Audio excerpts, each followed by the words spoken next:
Welcome to the world of Culture Blog, where the world is culture, and so are you. In today's episode, we're going to take a look at why women have been so popular on the music charts in 2011.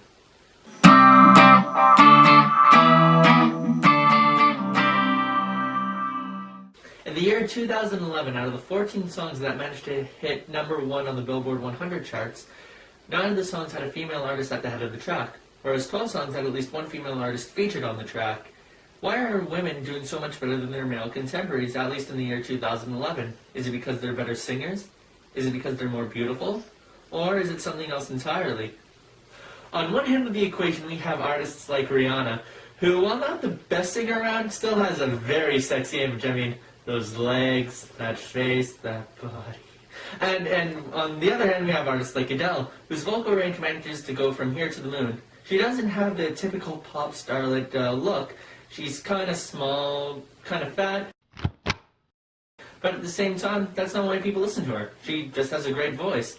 How do these two different artists appeal to the same audience? Well, some maintain that the artist relies on beauty to capture a popular image. The artist looks good, they're doused in makeup, and that's why they maintain such a good fellowship of fans.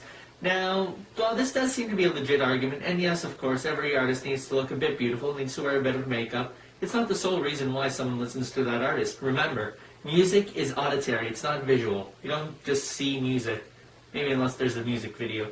But that's not what sells the singles. That's not what causes someone to download. Let's look at artists like Katy Perry and Lady Gaga. Now, with makeup, yeah, they look pretty nice. They look pretty decent, but without makeup, yeah, not so good looking. Now, and Adele. She's a terrific artist, she's a great vocalist, yet, as mentioned before, not the best looker. So if it's not beauty, what else could it be? Let's focus on the talents. Now others argue, well, women are probably just more talented now, and they're just putting out better music than guys. I call BS on this argument because I believe men are just as capable of putting out good pop music as any woman. And a lot of men have made the charts. Why can't more? And besides, the producer really has a good say in what makes a song catchy. So do the songwriters, and so do the musicians on the track. So it can't be just all based on gender.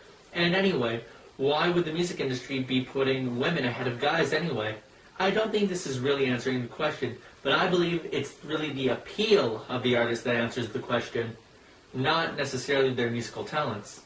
What makes anything popular is its appeal, and what's more popular and appealing than the idea of love? We've all felt this universal emotion one time in our lives, and every song by a woman that hit number 1 on the pop charts was about the topic, either loving another person, loving oneself, or just a pure sexual lust. It had to do with the topic at hand. Now, you might be thinking, hey, aren't guys just as capable of writing a love song? Indeed, we are.